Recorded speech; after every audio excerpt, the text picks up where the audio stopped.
우리 계속해서 사도행전 말씀을 함께 보고 있습니다. 오늘로 벌써 11번째 시간. 그러니까 사도행전이 전체 28장으로 되어 있기 때문에 아직 초반이라고 할 수 있지만 어쨌든 우리가 3장 부분을 이제 오늘 시작하고 있습니다.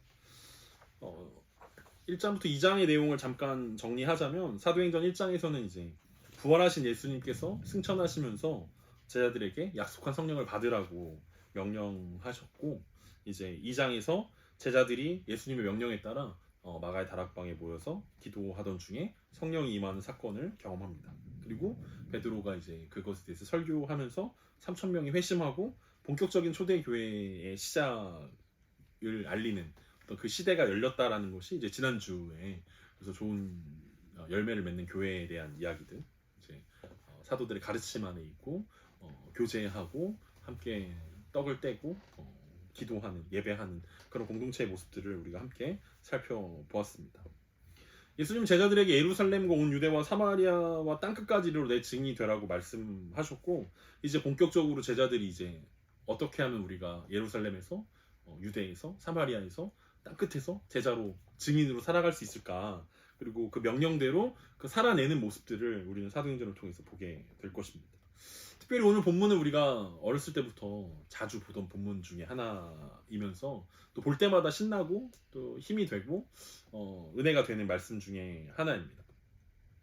그런 말씀이 몇 군데 있는데 구약 성경을 보면 이제 다윗이 골리앗을 이기는 장면이 볼 때마다 늘 봐도 늘 새롭고 신나고, 왜냐하면 힘이 약하고 상대적으로 힘이 약하고 무기도 없었던 다윗이 뭐라고 얘기하면 하나님의 이름으로 내가 간다라고 이야기하면서 이겼던 이 장면을 우리가 볼 때마다 은혜가 된다면, 신약 성경에서는 베드로와 요한이 나사렛 예수 그리스도 이름으로 일어나 걸으라라고 했을 때 이 나면서부터 못 걸었던 이 사람이 걷게 되는 장면들이 우리의 마음을 또 울리게 하고 기쁘게 하고 새롭게 하는 그런 장면 아닐까라는 생각들을 하게 됩니다.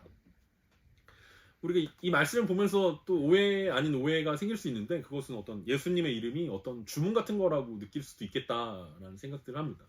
다윗이 하나님의 이름으로 나갔을 때 이겼고 베드로와 요한이 예수 그리스도 이름으로 명령했을 때 일어나 걷게 되었던 것처럼, 예수님의 이름을 부르면 무조건 다 뭔가 해결되어지는 뭐 그런 어떤 주문으로 오해할까봐 사서 걱정을 하는데, 예수님의 이름은 어떤 주문이라기보다는 조선시대로 치면 약간 마패 같은 거다라고 여러분들이 생각하면 좋을 것 같습니다. 이제 사극 같은데 이제 드라마를 보면 이제 암행어사가 위험에 처한 순간에 다 꺼내는 게 뭡니까? 마패 아닙니까? 마패. 그 마패를 꺼내면서 이제 암행어사 출도요라고 이야기하면은 이제 모든 문제가 다 해결되어집니다. 어떤 위기 상황과 어떤 부정부패한 어떤 탐관 오리들이 다 이제 그 마패 앞에 엎드리게 되어지는데, 사실 마패에 어떤 능력이 있기 때문에 그런 일들이 일어나는 거 아니지 않습니까? 갑자기 뭐 마패 없던 사람 가만히 일반 선비인 줄 알았는데 마패를 보여주면 마패에서 막 갑자기 능력이 나타나는 사람들이 막 벌벌 떨고 막 두려워하고, 이런 것들이 아니라 이 마패라는 것은 임금님이 부여한 어떤 권위와 신임이라는 것을 증명하는 도구이기 때문에, 또 마패 철로 만든 그 마패가 어떤 뭐 능력이 있기 때문에 그런 것이 아니라 이 마패의 말을 듣지 않으면 임금에게 반역하는 일들이기 때문에 사람들이 그 마패를 두려워하는 것처럼, 베드로가 외친 예수 그리스도 이름이 어떤 주문이기 때문에 그런 것이 아니라 예수 그리스도 이름의 권세와 권위를 나타내 주는 것이기 때문에 우리가 그 이름에 능력이 있다는 것들을 우리는 기억해야 할 것입니다. 오늘 본문을 통해서 우리가 주목해야 하는 것이 있다면 6절에서 베드로가 이렇게 이야기합니다. 내게 있는 이것이라고 표현하는 장면이 있는데, 베드로와 요한에게 있었던 것, 그리고 나면서 못 걷게 된 이에게는 없었던 것, 그리고 나면서 못 걷게 된 이가 받고 싶었던 것, 그리고 베드로와 요한이 주고 싶었던 것, 그것을 이제 베드로는 이것이라고 표현합니다. 이것이 오늘 말씀에서 무엇을 의미하는지 대충 우리가 어림짐작하고 있지만, 그것이 진짜 어떤 의미였고 무엇을 이야기하는지 우리가 함께 살펴보는 시간을 가졌으면 좋겠습니다. 오늘 본문 1절부터 3절입니다. 제9시 기도 시간에 베드로와 요한이 성전에 올라갈새 나면서 못 걷게 된 이를 사람들이 메고 오니, 이는 성전에 들어가는 사람들에게 구걸하기 위하여 날마다 미문이라는 성전문에 두는 자라. 그가 베드로와 요한이 성전에 들어가려 함을 보고 구걸하거늘. 3장 시작하면서 때는 제9시 기도 시간이라고 이야기하고 있습니다. 그 유대인 시간에 9시면 그때 시간에 6시간을 더하면 오늘날의 시간이 됩니다. 근데 유대인들은 당시 시간으로 3시, 6시, 9시에 어떤 그 회당과 성전에서 기도하는 전통이 있었는데 오늘날 우리의 시간으로 이야기하면 오전 9시, 12시, 오후 3시라고 이야기할 수 있고 9시 기도 시간은 이제 오후 3시를 이야기합니다. 마침 또 우리 예배 시간이랑 같대요. 오후 3시 습관을 따라 이제 성전에 올라가는 베드로의 모습이었습니다. 우리가 잘 아는 것처럼 다니엘이 바벨론으로 포로로 끌려갔을 때 예루살렘으로 난 성전의 창문 예루살렘 쪽으로 난 창문을 열어두고 기도했던 시간인데 그 시간도 바로 오후 3시였습니다. 제자들 중에 베드로와 요한이 따로 기도하러 성전에 올라가는 중이었는데 왜 다른 사도들과 따로 그 예루살렘 성전에 올라가는지는 잘 모르겠지만 어쩌면 아마 2명씩 짝을 지어서 예루살렘을 전도하러 다니지 않았을까? 그리고 우리 3시에 예루살렘 성전에서 만납시다. 기도하는데 모입시다. 뭐 이렇게 이야기하지 않았을까? 뭐 이런 상상을 해보기도 합니다. 재미있는 것은 예수님이 살아계실 때만 해도 베드로와 요한의 관계가 썩 껄끄러운 관계였다라는 것입니다. 경쟁 관계였잖아요. 수제자인 베드로와 그 옆에서 옆자리를 노렸던 요한. 그래서 막 요한이 막 엄마도 데려와가지고 막 옆자리 앉게 해달라고 막 요청하기도 하고 그래서 늘 예수님 또 마지막 장면에서도 베드로가 그럼 이 친구는 어떻게 됩니까? 라고 요한은 어떻게 되는지 물어보기도 하고 막 그래서 둘 사이가 약간 경쟁 관계, 라이벌 관계였는데 오늘 보니까 성령이 역사한 이후에 보니까 이 둘이 한 팀이 되어서 어떤 사역들을 같이 하고 있는 모습들이 좀 흥미롭게 보여지기도 합니다. 이제 한 팀이 된 그들이 성전으로 올라가서 못 걷게 된 사람을 만나는 장면입니다. 우리가 본문을 통해서 이 사람에 대해서 알 수 있는 것들이 뭐가 있냐라고 살펴본다면 그는 나면서부터 못 걷는 사람이었고 사람들이 그를 메고 데려다 주고 있었고 성전 문중에 미문이라는 곳에 날마다 구걸하기 위해서 나왔다라는 거. 이 정도를 우리가 오늘 본문을 통해서 우리가 알 수 있는 이 날 때부터 걷지 못하던 사람의 어떤 정보입니다. 근데 이 사람이 왜 중요하냐라고 이야기했을 때 우리가 사도행전 2장 43절에서 무슨 말씀을 받냐면 사람마다 두려워하는데 사도들로 말미암아 기사와 표적이 많이 나타나니라고 이미 2장에서 사도들이 많은 기사와 표적들을 행하고 있었다라는 것들을 우리는 이미 정보를 알고 있었기 때문에 그렇습니다. 그러니까 사도들은 이미 성령의 권능을 힘입어서 여러 가지 기사와 표적들을 행했지만 누가는 그것들을 기록하고 있지 않았다라는 거예요. 왜냐하면 전부 다 기록하기에는 어떤 사도행전의 지면이 너무 짧았기 때문이기도 하고 그래서 특별히 중요한 사건을 위주로 중요한 기적들과 이적들을 기록해 놓았는데 그 중에 하나가 바로 이 이적입니다. 그러니까 첫 번째로 누가가 중요하게 생각했고 그 기적의 이야기들을 다 실은 것이 바로 오늘의 이적인데 예루살렘 사역에서 이 만남과 이 기적이 아주 중요한 위치에 있기 때문에 그렇습니다. 왜냐하면 이 사건 이후로 예루살렘 교회에 본격적인 박해가 시작되기 때문에 그렇습니다. 그러니까 이전까지는 사도들이 이적도 행하고 표적도 행하고 여러 가지 기적들을 행했을 때 아무런 제재가 없었는데 오늘 만나는 이 사건 이후로는 이제 본격적으로 대제사장과 서기관들이 제자들을 위협하고 그들을 공회에 잡아가기도 하고 예수 이름으로 전하지 못하게 하고 교회에 처음 시작된 교회에 이제 박해가 시작되는 장면이기 때문에 이 장면이 중요합니다. 그래서 3장과 4장은 이 사건을 중심으로 계속해서 내용이 이어지게 되고 4장에 보면은 이 사람의 나이가 40세다라고 이야기하고 있습니다.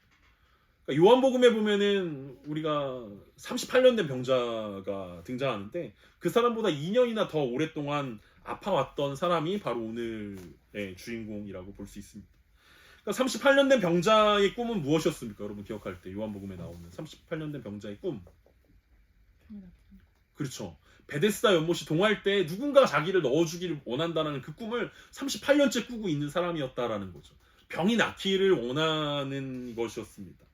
그런데 그는 오랫동안 치유에 대한 꿈을 잃어버리지 않았는데 오늘 등장하는 이 못 걷는 이 사람은 치유에 대한 꿈보다는 그에게 당장 필요한 하루를 살아갈 수 있는 돈이 더 필요하다라고 생각하는 사람이었다고 우리는 이해할 수 있습니다.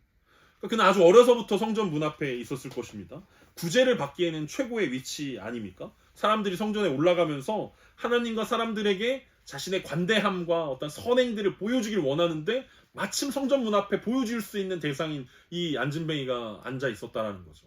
그러면 이 구제를 하면서 성전에 들어가면서 뭔가 찝찝했는데 한 주 동안 자기가 구제도 안 하고 선행도 안 하고 사람들 신경 쓰지 않았는데 마침 기도하러 올라가는 중에 제사드리러 올라가는 중에 이런 사람을 발견한다라는 것은 좋은 굉장히 최적의 위치 아니었을까. 명당 중에 명당. 구제 받기에는 굉장히 좋은 위치를 사수하고 몇십 년째 구걸하고 있었다는 것입니다. 그를 도와줬던 사람들이 친구들인지 가족들인지는 모르지만 그것이 꽤 돈벌이가 되는 일들이었기 때문에 계속 도와주고 있었던 것은 아닐까? 우리가 한번 생각해 볼 수도 있을 것입니다. 성전 문 앞이라는 최적의 장소에서 그래도 꽤 그곳에 옮겨다 주면 그곳에서 그냥 보통 구걸하는 사람이 아니라 나면서부터 앉은뱅이 된 사람이 또 구걸하는 것이기 때문에 사람들의 마음을 긍휼함을 불러일으키기에 굉장히 좋은 조건이라고 이해할 수 있을 것입니다. 더군다나 예루살렘 성전은 예루살렘에 사는 사람들만 올라오는 게 아니라 매일매일 각 지역에서 새로운 사람들이 올라오는 곳이기 때문에 어떤 식상함이 조금 덜할 수 있다는 거예요. 매일 보면 그것도 몇십 년째 같은 장소에 앉아있는 사람을 보면 막 도와주고 싶은 마음이 별로 안 들 수 있는데 새로운 사람들이 계속 유입되기 때문에 이 나면서부터 앉은뱅이 된 이 사람은 그런 걱정을 할 필요가 없다는 거죠. 매일 누군가가 와서 또 누군가가 자신을 도와줄 거야 라는 기대감들이 그에게 있었다는 것입니다. 그런데 어쩌면 그것이 이 앉은뱅이에겐 독이 되었을 것이다 라는 생각들도 들게 됩니다. 돈벌이가 만약에 안 됐다면 자신의 치유와 회복을 위해서 조금 더 노력했을 텐데 돈벌이가 되는 바람에 그것들을 생각하지 못하게 되었다는 거죠.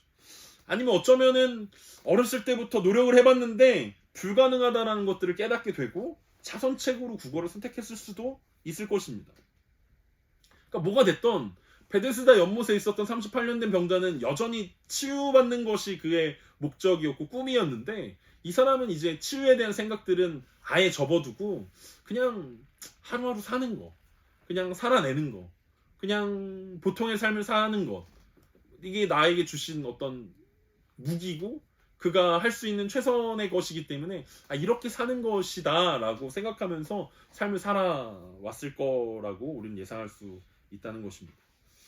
어쨌든 그는 하던 대로 했어요. 왜냐하면 오늘 새로운 얼굴이 등장했기 때문에 그렇습니다. 맨날 보던 사람들한테 구걸하면 안 통하니까 새로운 사람들에게 얘기해야 되는데 그 새로운 얼굴로 베드로와 요한이 등장했기 때문입니다. 베드로와 요한을 바라보면서 이제 긍휼한 표정을 긍휼함이 불러일으킬 수 있는 어떤 자신만의 어떤 기술들을 사용했겠죠. 그때 갑자기 베드로가 이렇게 이야기합니다. 4절부터 6절입니다. 베드로가 요한과 더불어 주목하여 이르되 우리를 보라 하니 그가 그들에게 무엇을 얻을까 하여 바라보거늘 베드로가 이르되 은과 금은 내게 없거니와 내게 있는 이것을 내게 주노니 나사렛 예수 그리스도의 이름으로 일어나 걸으라 하고. 베드로와 요한의 시선이 이 앉은뱅이와 마주쳤습니다. 보통 우리는 길에서 이런 분들을 만나면 어떻게 합니까? 네. 눈을 쳐다보지 않고 최대한 외면하면서 바쁜 척하면서 지나가는 것이 우리의 간접적인 어떤 거절을 의미하는 거 아닙니까? 눈이 마주치면은 안 되죠. 눈이 마주쳤네 계속 바라본다라는 것은 어떤 의미가 담길 수밖에 없기 때문에 그렇습니다. 상대방이 뭔가를 기대하게 만드는 상황이고 무슨 말을 하려고 하지? 라고 생각하게 하거나 혹은 특별히 뭔가를 더 많이 주려고 하나? 뭐 이런 기대를 가질 수도 있고 또 나쁜 의미에서는 눈을 계속 마주치고 있으면 어떤 일이 생깁니까? 싸우자는 거구나 뭐 이런 생각들이 들 수 있기 때문에 웬만하면 우리가 눈을 마주치지 않는데 오늘 베드로와 요한은 그를 주목했다라고 이야기합니다. 우리가 이웃을 사랑한다라는 것은 인격적으로 대한다라는 것이고 소통한다라는 것이라고 우리가 지난 수요일날 얘기했었는데 마찬가지로 베드로와 요한도 그 사람을 어떤 하나의 구제의 대상으로 어떤 자신들이 처리해야 할 대상으로 보지 않고 어떤 인격체로 대하고 있는 것을 우리가 느낄 수 있습니다. 그러니까 눈을 바라보면서 긍휼함을 표현했다라고 이야기하는 것입니다. 그래서 5절에서 그가 그들에게 무엇을 얻을까 요 바라보았다라는 설명이 바로 그 사람의 기대감들을 알려주는 내용들입니다. 이때 뜬금없이 베드로가 이상한 말을 이 앉은뱅이가 하지 않습니까? 자신들에게는 은과 금이 없다라는 것입니다. 이게 작은 기대감이었는데 새로운 사람이 올라오고 있고 마침 기도 시간이고 정말 자신이 구제받기에 어떤 적합한 시간이고 새로운 사람들인데 이 사람이 은과 금이 없다라고 이야기하니까 그 기대감이 굉장히 무너지는 그런 시간들이었을 것입니다. 동전 하나 줄까? 뭐 이런 막 그런 마음들, 동전 하나는 주겠지라는 어떤 기대감들이 있었는데 그 기대감마저 사라지게 만드는 모습이었다라는 거죠. 그런데 베드로가 여기서 뭐라고 이야기합니까? 자기는 돈은 없는데 줄 수 있는 게 있다라고 말합니다. 여기서 베드로가 이렇게 얘기하는 거죠. 내게 있는 이것을 내게 주겠다. 여기서 베드로가 말하는 이것은 무엇일까요? 베드로가 주려던 것은 도대체 무엇일까요? 쭉 이어지는 것은 나사렛 예수 그리스도의 이름으로 일어나 걸으라. 여기까지가 하나의 문장입니다. 베드로가 주려고 했던 것은 무엇이라고 우리는 이해해야 하는 것입니까? 하나로 봐야 될까요? 두 개로 봐야 될까요? 아니면은 어떤 다른 것으로 이해해야 하겠습니까? 하나로 본다면 예수 그리스도의 이름으로 일어나 걸으라라는 어떤 통합적인 이야기로 볼 거고, 두 개로 본다면 하나는 예수 그리스도의 이름이고 하나는 일어나 걸으라고. 이 둘 중에 과연 어떤 마음으로 베드로가 주려고 했던 것이 무엇이었는지 우리는 궁금하다라는 거죠. 왜냐면 베드로가 자기가 있는 거라고 이야기했는데, 그렇다면 일어나 걸으라는 거는 나는 걸을 수 있으니까 너도 일어나 걸어라? 뭐 이런 뜻으로 우리가 이해해도 될 것인가 라는 생각들을 하게 된다는 것입니다. 마치 마가복음 2장에 가면은 중풍병자를 만나셨던 예수님을 우리가 만날 수 있는데, 처음 예수님이 이 중풍병자 친구들이 지붕을 뚫고 중풍병자를 내렸을 때 중풍병자에게 예수님이 하셨던 말씀은 내 죄가 사함을 받았다라고 말씀하십니다. 근데 그 후에 막 바리새인과 서기관들이 야 당신이 뭔데 죄사함 하냐 막 이렇게 얘기하니까 예수님이 야 그러면 내 침상을 들고 일어나 가라라고 말씀하신 적이 있었는데, 이 베드로의 이 예수 그리스도의 이름으로 일어나 걸으라가 마치 이 느낌이 든다라는 거죠. 두 가지 의미들을 다 포함하고 있는 것처럼 느껴진다라는 것입니다. 중풍병자가 끌려오긴 했지만 그 예수님을 만나러 가면서 기대했던 것은 아마 침상을 들고 일어나는 것이었을 것입니다. 그렇다면 안진뱅이는 이 베드로와 요한을 보면서 뭘 기대했겠습니까? 아마 이 사람들이 누군지 몰랐으니까 안진뱅이는 평범하게 그냥 많은 구제를 받는 거, 자비를 얻는 거, 이것이 아마 원하는 것이었을 것입니다. 그런데 예수님도 그렇고 제자들도 그렇고 기대했던 것을 주지 않는다라는 거예요. 중풍병자는 예수님을 만나서 침상을 들고 가는 걸 기대했는데 예수님은 네 죄가 사함을 받았다라는 것을 주셨고, 베드로에게 강구했던 이 안진뱅이는 많은 구제를 받았는데 일어나 걷는 것을 이야기했다라는 거죠. 참고로 베드로와 요한은 그렇게 가난한 사람들은 아니었습니다. 베드로도 예수님을 처음 만났을 때, 그리고 요한과 야고보도 예수님을 처음 만났을 때 그들이 보였던 것은 무엇입니까? 배와 그물을 버려두고 예수님을 쫓았다라고 이야기합니다. 그러니까 최소한 배와 그물 정도는 있는 사람이었고, 요한의 가정을 보면은 요한이 이제 대제사장 집에 막 들어가는 것들을 보면서 꽤 유력했던 집은 아니었을까라고 우리가 추측해 볼 수 있을 것입니다. 심지어 예수님이 부활하신 다음에 이 베드로와 요한이 제일 먼저 했던 일이 뭐였냐면 고향으로 돌아가서 다시 물고기를 잡는 일이었습니다. 그러니까 생계를 다시 계속할 수 있는, 생계를 위해서 우리가 가서 물고기나 잡자라고 이야기하면서 돌아갔던 것들을 우리는 볼 수 있습니다. 그렇다면 그들이 우리에게는 은과 금이 없습니다 라고 말할 만큼 가난한 상황은 아니었다라는 것을 우리는 이해할 수 있습니다. 그런데 무슨 일이 있었습니까? 그 사이에 지난주에 본 것처럼 예수님의 십자가와 부활, 그리고 승천, 그리고 성령님의 역사가 그들이 가지고 있는 것들을 다 팔아서 가난한 사람들의 필요를 따라 나눠주는 일들 가운데 예루살렘 초대교회 공동체가 같이 했다라는 거. 그랬다면 아마 베드로와 요한도 그 일에 가장 먼저 솔선수범하지 않았을까? 자신들이 가지고 있는 것들을 다 팔아가지고 가난한 사람들을 다 섬기는 일들에 쓰지 않았을까? 그리고 그것이 가장 값진 일이고, 그것이 예수 그리스도의 가치를 두고 예수 그리스도면 충분하다라고 이야기하는 사람의 삶이라는 것들을 이들이 확신했기 때문에 은과 금을 다 버릴 수 있었다라는 거죠. 그리고 이제 그들이 뭘 하냐면 안진뱅이에게 자신들과 같은 삶으로 초대하고 있는 것입니다. 우리가 살아보니까 우리가 배도 많아봤고 그물도 많아봤고 밑에 어부들도 많이 해봤고 돈도 많이 벌어봤는데, 그래서 막 그물이 찢어지도록 물고기도 잡아봤는데 살아보니까 예수님보다 귀한 건 없더라. 예수님이면 충분하더라. 그리고 우리가 성령의 능력을 경험하고 보니까 우리 공동체로 함께 하나님 나라를 세워가는 것, 그것 이상의 어떤 가치 있는 일들은 우리가 발견할 수 없었다라는 것들을 이야기하면서 이 나면서부터 걷지 못했던 이 사람을 초청하고 있는 것입니다. 그렇다면 이 나면서부터 걷지 못했던 이 사람에게 가장 필요한 것은 무엇이었겠습니까? 그것은 그가 차선책으로 선택했던 돈은 아니었을 거라는 것을 우리는 쉽게 알 수 있습니다. 이 걷지 못하는 사람에게 어떤 돈을 준다라는 게 이 사람에게 정말 필요한 일일까? 정말 중요한 일일까? 라고 생각해 볼 수 있다는 거죠. 그가 걷는 것을 포기하니까 돈이 차선책이 되었던 거지 돈이 최고의 가치가 될 수 없었다라는 것입니다. 그렇다면 걷는 것일까? 라고 우리가 생각해 볼 수 있다는 거죠. 이 걷지 못하는 사람에게 가장 최고의 가치가 될 수 있는 것, 제일 중요한 일이 과연 걷는 것이었을까? 라고 우리는 생각해 볼 수 있다는 것입니다. 앞에서 얘기했던 돈이 최고의 가치가 아니었다면 두 번째 얘기하는 걷는 것, 그래서 베드로와 요한이 이 사람을 걷게 해주는 것이구나 라고 이야기한다면 이 사람이 벌써 40살이고 잠깐 걷는다 하더라도 얼마 지나지 않아 이제 다시 나이가 들어서 걷지 못하게 될 거라는 것을 우리는 쉽게 유추해 볼 수 있지 않습니까? 나이가 들어서 이제 곧 걷지 못하게 되는 거예요. 최고의 가치로 뒀던 치유와 회복인데 사실은 그것이 최고의 가치가 아니라는 사실들을 이해할 수 있다는 것입니다. 만약 돈이 그의 삶의 최선의 가치였다면 낫게 된 후에 베드로에게 어떻게 했겠습니까? 화를 냈겠죠. 왜 나 치유했냐고. 내가 언제 걷게 해달라고 그랬냐고. 내가 돈 달라고 그랬지 언제 나 걷게 해달라고 했냐고.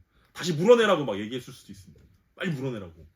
나 이 자리 지켜야 되는데 이 자리 명당인데 여기서 구걸하면서 평생 살려고 내가 계획해놨는데 왜 내 인생에 껴들어서 나를 이렇게 힘들게 하냐고 이렇게 말했을 것입니다.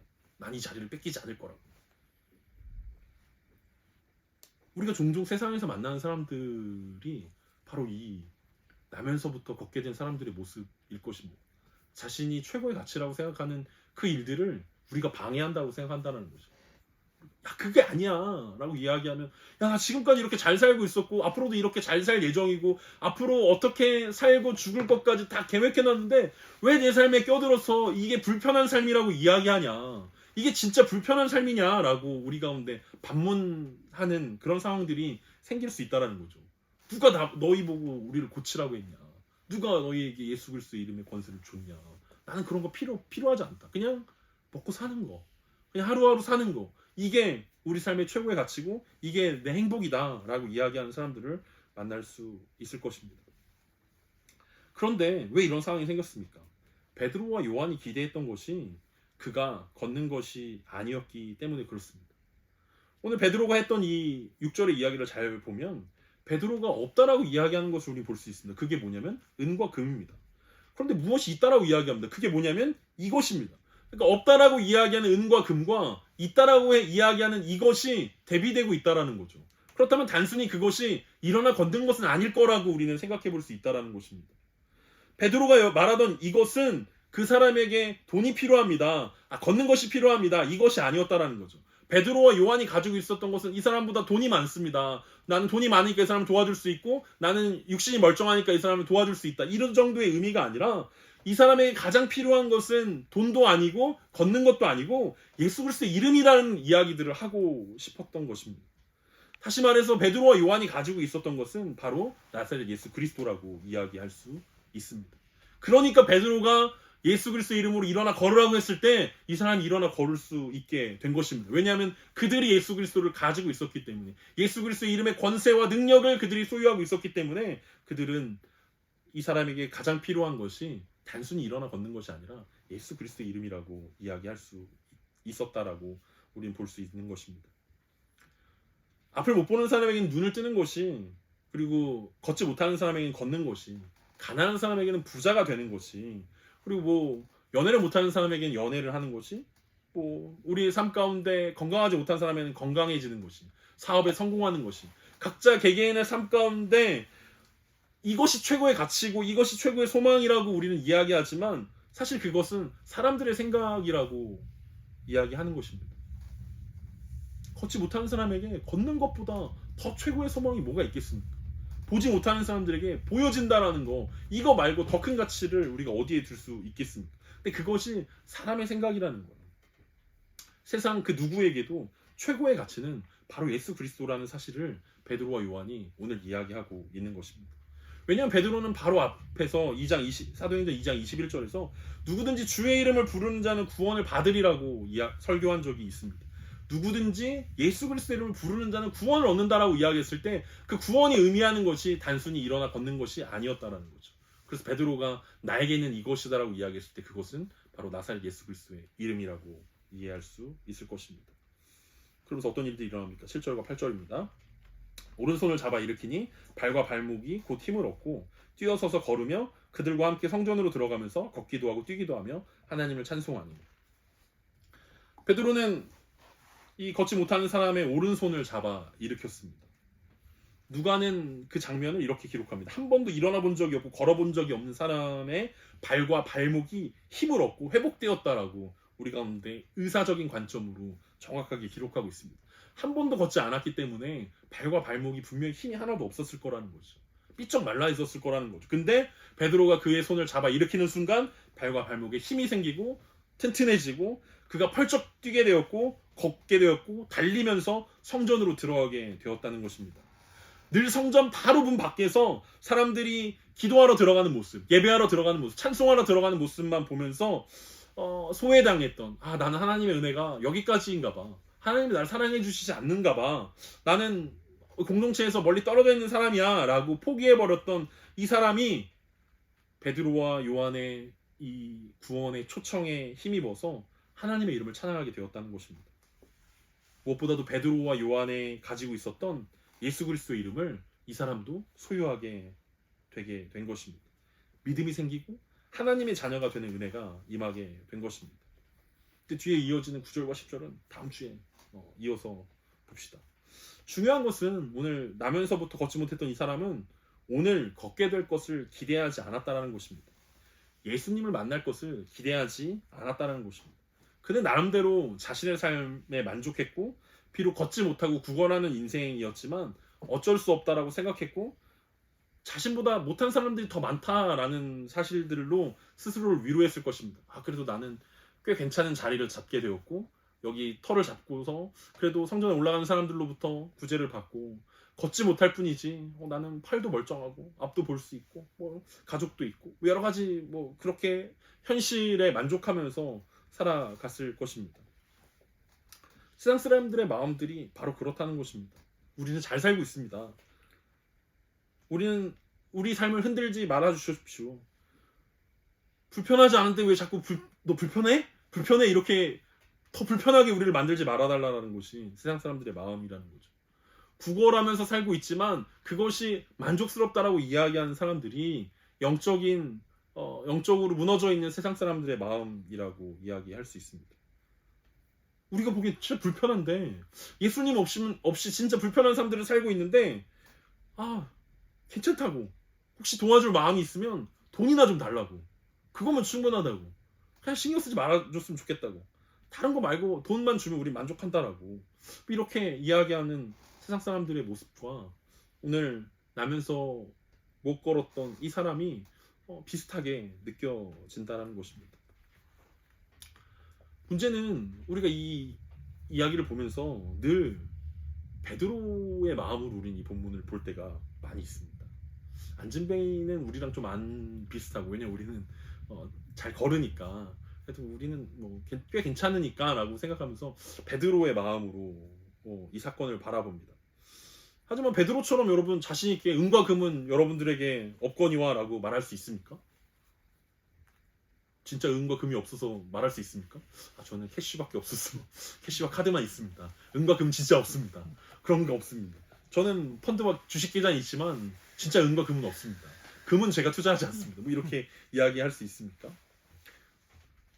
오늘 베드로가 이야기하는 은과 금은 없다라고 이야기하는 것이 중요하지 않다는 것을 우리는 너무 잘 알고 있습니다. 사람들이 원하는 것도 그런 것이 아니라는 것을 우리는 잘 알고 있습니다. 교회에 사람들이 많아지고 건물이 삐까뻔쩍해지고 헌금이 쏟아지던 시대가 있었다는 것을 우리는 기억합니다. 그때가 언제입니까? 바로 중세시대 아닙니까? 중세시대는 그랬어요. 모든 사람들이 다 그리스도인들이고 모든 헌금들이 쏟아지며 들어왔습니다. 그래서 13세기의 수도사였던 프란시스가 걸식 수도단을 만들었습니다. 그래서 그 허락을 받기 위해서 교황청에 들어갔는데 교황이 이제 돈을 막 세고 있었던 거죠. 헌금을 막 세고 있었던 거죠. 그러면서 보화가 쌓여있는 이 창고를 보여주면서 이제 교회는 은과 금은 내게 없거니와 라고 말할 필요가 없어졌습니다. 프란시스가 교황에게 조용히 이렇게 대답합니다.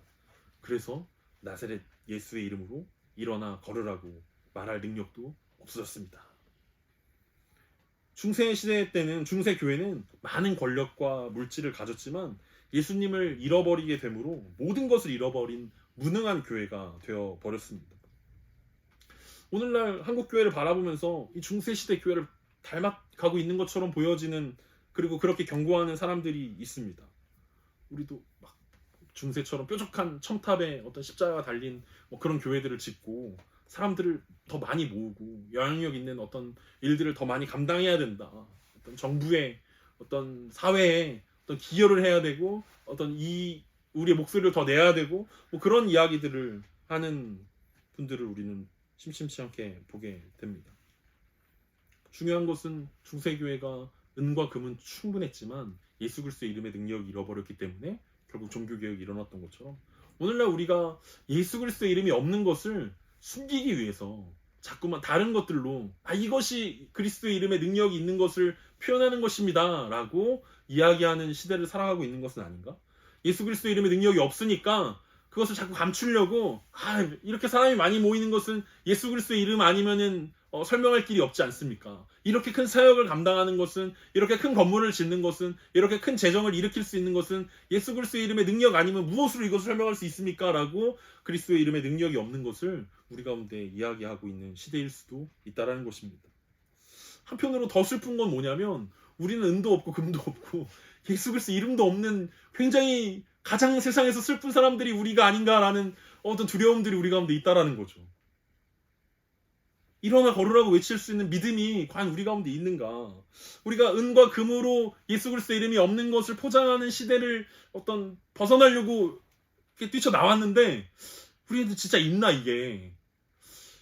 안 그래도 막 이렇게 마음이 어려워지고 심란해지는 찰나에 막 우리 새가족 한 분이 또 사라지고 막 이러면서 더 마음이 막 내가 베드로였으면 예수 그리스도의 이름으로 일어나 걸으라! 라고 얘기했을 때 능력이 나타났어야 되는데 안 나타나네.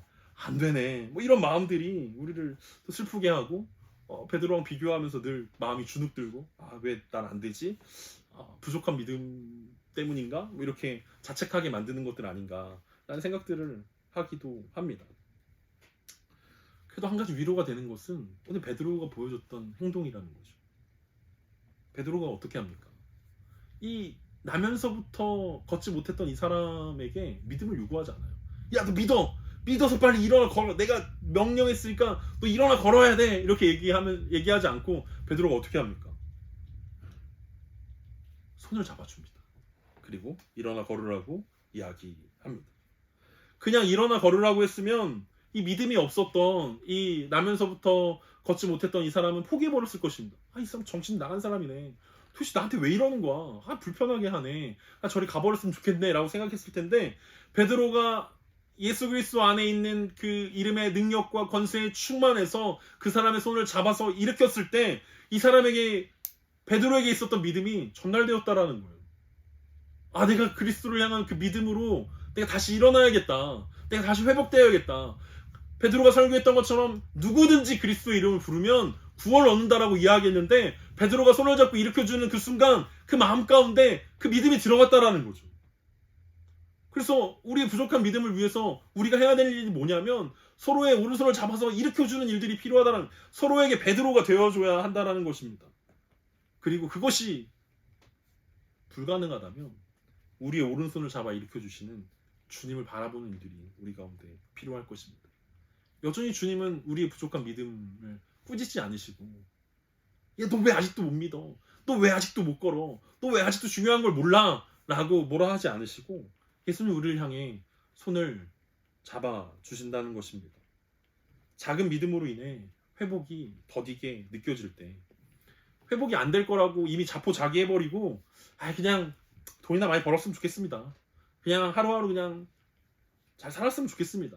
이게 행복이죠 라고 이야기하고 있는 우리들 가운데 믿음을 가질 수 없다고 좌절하고 있을 때 예수님은 우리의 손을 잡아 일으켜주고 계시다는 것입니다. 고와 같이 버려두지 않으시고 우리에게 새 힘을 주셔서 그 손을 붙잡았을 때 우리가 말라버린 우리의 다리와 힘이 없어져 버린 우리의 발과 발목에 힘이 들어가고 새 힘을 주시는 그분을 바라볼 수 있는 믿음의 눈이 열려지게 된다라는 사실입니다. 그러면 우리도 불편한지 모르고 불편하지 않다라고 말하는 사람들에게 예수 그리스도가 없으면 그것은 가장 불편한 일이고 가장 불행한 일이라고 말해줄 수 있게 될 것입니다. 우리가 머리로는 알고 있습니다. 예수님이 없으면 가장 불편한 인생입니다. 예수님이 우리 삶에 없으면 가장 불행한 인생입니다. 예수 그리스도의 이름의 능력이 우리 삶에 없다면 우리는 가장 불행한 사람입니다. 머리로 아는 것을 우리가 삶으로 경험할 수 있었으면 좋겠습니다. 우리가 경험해봤더니 진짜 그렇습니다. 베드로와 요한이 경험해봤더니 예수님 없는 삶은 가장 불행하고 가장 불편하다라는 것들을 그가 경험해본 이후에 이 나면서부터 걷지 못했던 이 친구를 일으켜 세웠던 것처럼 우리가 경험해봤더니 우리가 그렇게 고백할 수 있습니다. 예수님 없는 인생은 가장 불편하고 가장 불행한 인생일 수밖에 없다는 사실들을 이야기할 수 있는 저와 여러분 되었으면 좋겠습니다. 베드로와 요한이 가지고 있었던 이것은 바로 예수 그리스도였습니다. 은과 금은 내게 없지만 내게 있는 예수 그리스도, 그것을 이야기할 수 있는 우리가 되었으면 좋겠습니다. 은도 없습니다. 금도 없습니다. 하지만 예수 그리스도도 없다면 그것은 가장 불행한 인생이 될 것입니다. 요한복음 15장 7절에서 예수님은 우리 가운데 분명히 이렇게 말씀하십니다. 너희가 내 안에 거하고 내 말이 너희 안에 거하면 무엇이든지 원한 대로 구하라. 그리하면 이루리라. 예수님께서 제자들에게 약속하셨고 말씀하셨던 것을 베드로와 요한이 그대로 표현합니다. 아, 우리가 예수님 안에 거하고 예수님의 말씀이 우리 안에 거할 때 우리가 기도하면, 우리가 선포하면 그대로 이루어지는구나. 우리도 이 말씀을 의지하여서 우리가 주님 안에 거하고 주님이 우리 안에 거하시기 때문에, 주님의 말씀이 우리 안에 살아있기 때문에, 우리가 예수 그리스도의 사람이기 때문에 우리가 영적으로 일어나지 못하는 사람들을 향하여서, 영적으로 불편한 사람들을 향하여서 일어나 걸으라고, 내가 하는 일이 아니라 주님이 우리에게 주신 마패를 가지고 우리가 선포할 때 하나님의 능력이 여러분들의 삶을 통해서, 우리의 삶을 통해서 함께 회복되어지길 간절히 소망합니다.